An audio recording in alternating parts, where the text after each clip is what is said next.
What's up, everybody? So, Marco fucking Rubio, baby. I'm gonna drink to that motherfucker.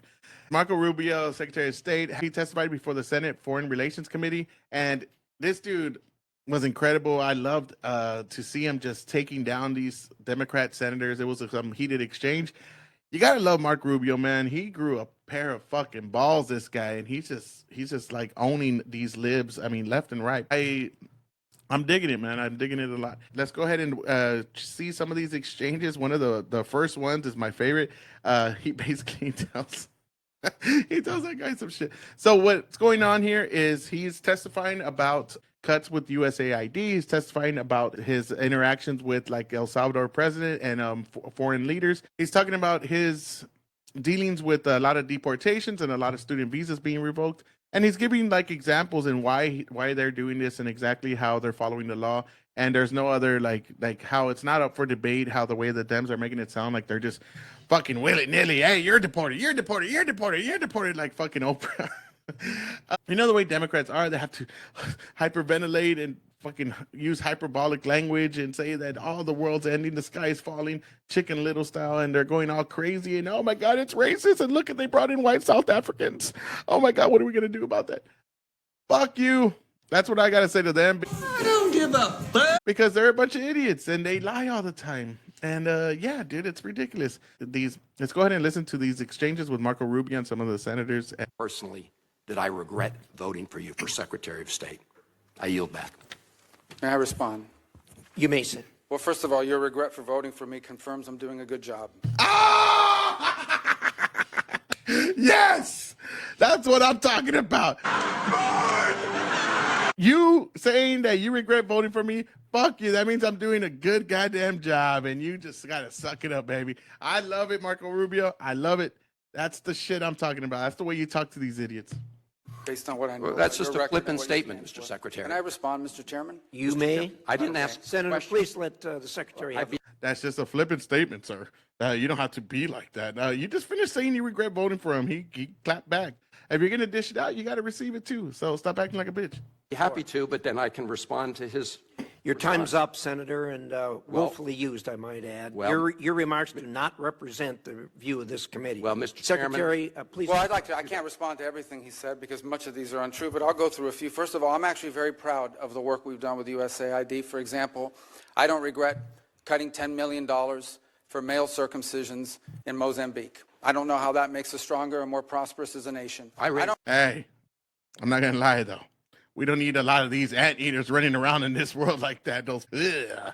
Yeah. I mean, and yes, let's be real. We don't need to have all these circumcisions in this place that most people can't even point out in the map. What the hell? How does that make us stronger? Oh yeah, well these guys, they got them German helmets on there. There's no loose skin on these boys. How does that fucking help us? Why should we be paying for that shit? Why? I don't regret psychosocial support services. I raised USAID. Sudan, Mr. Secretary. Can I not respond, Mr. Mozambique. Chairman, or do I? Senator, I'd ask you to suspend. You had 7 straight minutes of I chose to railing on- use my time that way, Mr. Chairman. That's my right to Please use my suspend, time that way. Secretary Rubio. Well, I can go on. I mean, there's other things here. We spent $227,000 for Big Cat's YouTube channel from USAID. We spent $14 million for social cohesion in Mali, whatever the hell that means. So I can go on and on. I got the. Let's go ahead and talk about that real fast. Social cohesion refers to the bond that unite people within a society, fostering a sense of belonging and shared values, and promoting trust and cooperation. It's the glue that holds society together, enabling individuals feel connected and contributed to the stable and harmonious environment. Okay, how does that fucking help us? How does that help us in what was it, Maui, he said, I believe? If I'm wrong, sorry, but I think I heard him say Maui. The fuck? That's stupid. Yes, let's cut that shit. It's retarded. List here, and there's more. I didn't even bring the whole list. In the case of El Salvador, absolutely. Absolutely. We deported gang members, including the one you had a margarita with. Yes! Including the one you had a margarita with, you stupid bitch, that MS-13 wife-beating fucking criminal human trafficker. That one. Yes, he should have said all that, but it would have, I mean, hey, dude, I love the way he said it right there. Anyways, so yes, keep going, Marco. And that guy is a human trafficker, and that guy is a gangbanger, and the evidence is going to be clear. In the days to come, Mr. you're going to see who you went to defend. Senator, I'm sorry, please, Mr. Chairman. Secretary No. Rubio has the floor. Mr. Chairman, he can't make unsubstantiated comments Senator, like that. Secretary Rubio has the floor. You Secretary had your time. Rubio should take that testimony to the federal court of the Senator, United States because well, he hasn't done it under oath. Stop it, Rubio. You're talking too much logic and truth. You cannot do that here. This is the Senate floor. We don't talk truths here. Let us talk. We'll tell the people. We'll inform the people on what they should know. That's what he should say. He should just come out and say it already.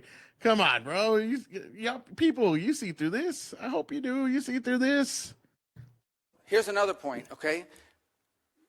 There is a division in our government between the federal branch and the judicial branch. No judge in the judicial branch cannot tell me or the president how to conduct foreign policy. Nope. No judge can tell me how I have to outreach to a foreign partner or what I need to say to them. And Nope. if I do reach to that foreign partner and talk to them, I am under no obligation to share that with the judiciary branch. Nope. Just like a judge cannot order me to negotiate with a foreign minister of Russia, they cannot order me to negotiate with a foreign minister or the president of El Salvador. And Nope. if I did negotiate with them, which we have responded to them, and we've told them, we've had communications with the president of El Salvador, I am under no obligation under our division of powers in this country and to share with the judicial branch how I conducted diplomacy of the United States. It would actually be counterproductive. If I started sharing with courts, or frankly, with the media, my conversations with foreign leaders and all of their details, no foreign leader would talk to me again. Now he's just speaking a lot of truth right there, and it is true. Yeah, you can't disclose everything he's saying with foreign leaders. I mean, there's a thing. I get it. You want transparency, but there's a thing as too much transparency. He's talking the truth, and what he's really talking about is the real constitutional crisis. I know we hear that word a lot. The Dems are, we're in a constitutional crisis. We're in a constitutional crisis. Yeah, we are.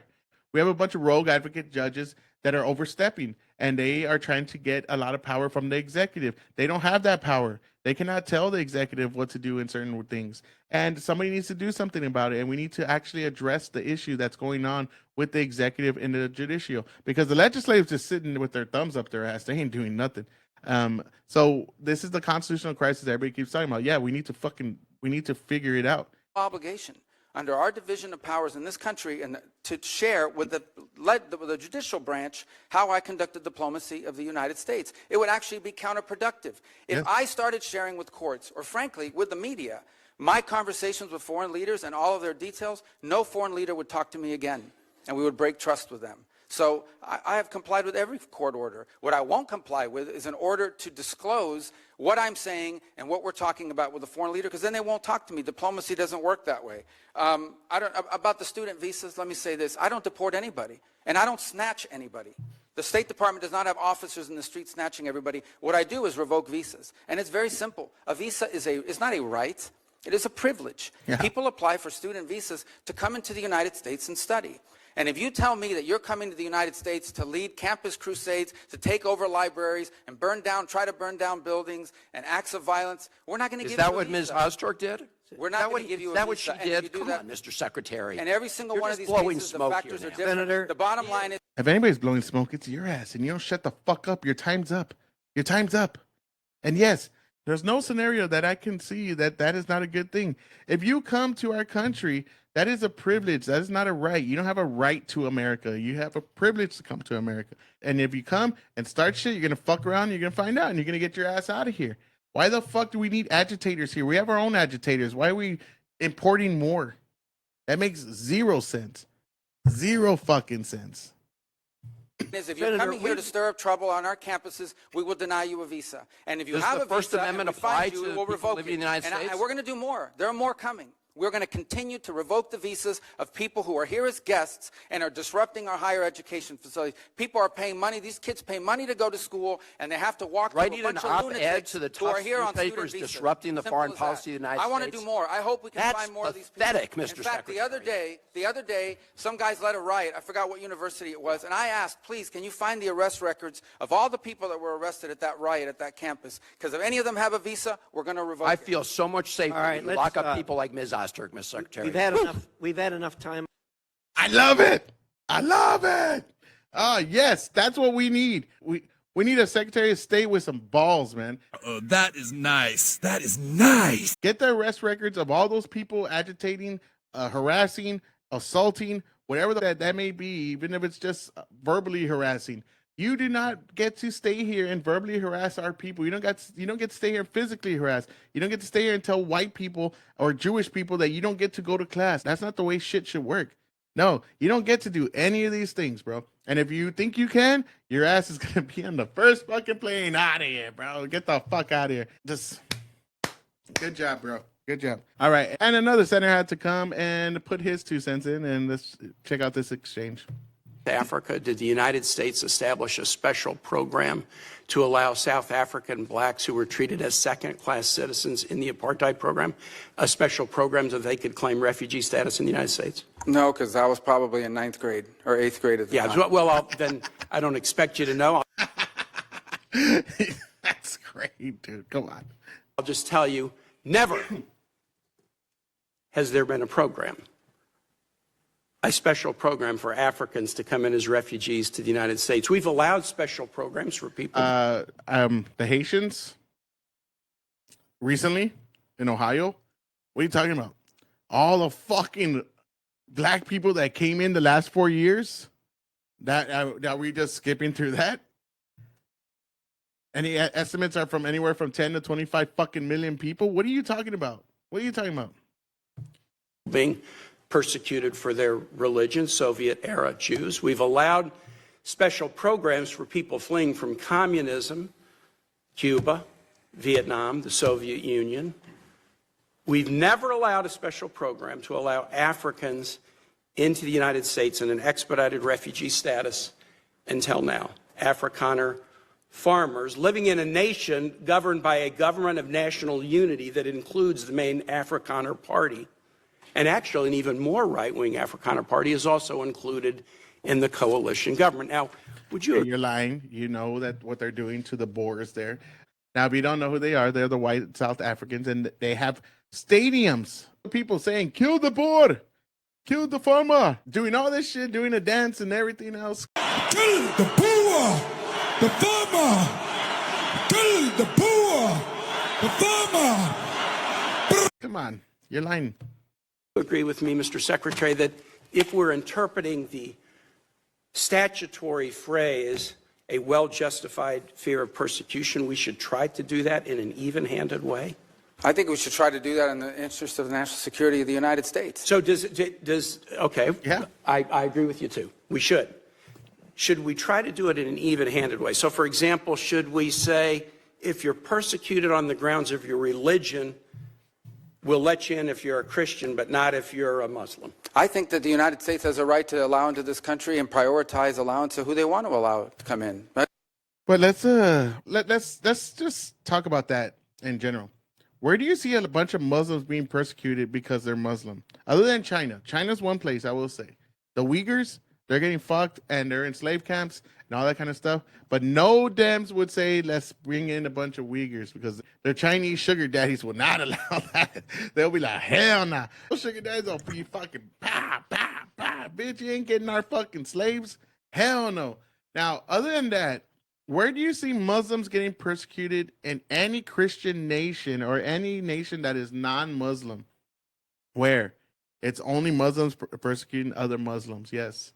You never see the opposite. But where can you see Christians getting persecuted in Muslim nations? All the fucking time. So don't give me that bullshit. Where do you see that? Please give me one example. But I think but I'm going to ask you, what? Yeah. So a well-justified fear of persecution. Yeah, they thought that their farms were being burned down and they would be killed. I think that's a pretty... It says you are entitled to entrance as a refugee if you demonstrate a well-justified fear of persecution. No, you're not entitled. So you're can allowed. You have a different standard based upon the color of somebody's skin? Would that be acceptable? Well, I'm not the one arguing that. Apparently you are, because you don't like the fact that they're white, and that's why they're coming. Say that would be... That is exactly it. You just don't like that they're white. And also, I love what he said there. You're not entitled. You're allowed. That means you can apply. That doesn't mean you are entitled. You get a fucking automatic, yeah, because you're being persecuted. Then we would just be filled the fuck up because there's so much shit going on in the world. That'll be never ending. Everybody will be here and we'll just be a third world country like they are, which we had been doing the last 4 years until Trump came along and started fixing some of the things. unacceptable. no, That I would say seem that to the United be States, a very easy the thing United to say. States has a right to pick and choose who they allow into the United Even States. based on the color of somebody's skin. No one's. You're the one that's talking about the color of their skin, not me. These You're are people whose refusing to farms were being acknowledge burned that it down and they should were be killed because of the even-handed. color of their skin. Well, Well, you've demonstrated enough because you think anyone should be allowed into this country for any reason because they met a certain who has criteria. said that? We are going to prioritize people that come into our country. You don't have to say it. We've seen it the last 4 years. You don't have to say it. We've seen it in action. And you're only mad because they're white. Don't try to act like you're being righteous and like, oh, I'm just saying it because of this. No, you're mad because they're fucking white. Just admit it. You don't like it. And we allowed what, 59? You allowed what, millions? Come on. This ain't a apples to oranges comparison here. On the basis of what's in the interest of this country. That's a small number of people that are coming. But in you that said particular case. this weekend that but there in would other be more. cases, it's harder to vet. In other cases, it's more difficult. And by the way, the United States admits people every year. 1 million people come to this country every year legally. 1 million. And people now a year come to this there country is one legally. group No of other people country that in the have world an is nearly as easy generous. pass into this country. For the first time, this administration has said Afrikaners get an easy pass and refugee programs for the remainder of the world are shut off. And you can't say to the American public that we should apply this statute in an even-handed way. No, I think it should Shocked be at that, applied in a and I way. yield No, you back. Wow. What a loaded fucking statement there. He lied. He grandstanded. He used straw man, whatever fucking, gaslighting like a motherfucker. That's all that was. That's all that was. Marco Rubio didn't say nothing to the sort. You're just twisting his words into your own little fucking DEI bullshit. And 59 people? Are you serious? And there might be some more. And we know who these people are. We know where they're born. We know about their history, if it's criminal or not. We know a lot about these people. They're coming in with fucking flags, waving them around, American flags at that. Now, your people come in with their flags, and they, you remember that Venezuelan guy? Fucking, this is my country now. Throwing that flag in Rio, I think it was the Rio Grande. The people that they're letting in are coming in, and they're happy to be American. They're going to contribute. Yes, we need to vet these people and see who is going to benefit us in any way. It's like when you have a house and you're going to rent your house. You're not going to rent to anybody. You're going to look at them and vet, hey, did they destroy the house that they had anytime before? Are they good people? Do they pay rent on time? Do they have a good record? Is their credit fucked? I mean, you're going to look at all these things. And that's what they did. And they found out, yes, that these people, they want to be American. They want to assimilate to American culture, and they're going to contribute. So, yeah, they allowed a very few in. While you let the whole third world come in, a bunch of people that we don't know who the fuck they are, what their record is. We don't know are they criminals or not, are they terrorists or not. And we already know a lot of them were terrorists because they caught so many. We don't know if they even want to be American or they have a lead, like if they have some kind of desire to assimilate to America. You're okay with that though, but you're not okay with like 59 white Afrikaners coming in and want to make a better life for themselves and have the means to do it. Stupid. That's stupid. Who we have a better understanding of who they are and what they're going to do when they come here, they're going to receive preference, no doubt about it. There are a lot of sad stories around the world, millions and millions of people around the world. It's heartbreaking. We cannot assume millions and millions of people around the world. No country can. So you have to have a process of deciding who do you prioritize, who do you allow in. We do it all the time. We do it in our immigration system now under our current laws. Unfortunately, it's primarily based on family connection and not on what they're going to contribute to the society from a merit standpoint. That should be changed, but that'll require statutory changes. But the bottom... That's a really good point. Yes, we're doing it through family. Like, oh, you got a cousin here? Fuck it, good. We're not doing it through merit. Like, are they going to benefit our country in any way, or are you just going to be a bottom feeder and fucking take away from our country a lot of fucking benefits and money and everything else from our own citizens? That's a good point. Bottom line is, this notion that somehow we have to accept anyone who wants to come to the United States is absurd. No country in the world has an immigration policy like that. And no one is arguing that we should. I yield back, Mr. Chair. Okay, I'm going to end it there. But yes, you are arguing that. And not only did you argue that, you implemented those policies. The last fucking 4 years, you supported it. You supported Biden when he did all that shit. So stop with all the nonsense. We saw what you did when you had power. And you just let the floodgates open. Psh, everybody come in. We all saw it. It wasn't a nightmare. It was real. We all witnessed it. That is why Marco Rubio is making those claims, because it is true. Anyways, y'all have a good night. Cheers, everybody. I hope you have a good night. I hope you have enough beer to have an even better week. It's always fun talking with you guys. Go ahead and comment, like, share, subscribe. Let me know what your comments are about this whole situation. Y'all have a good one. Peace.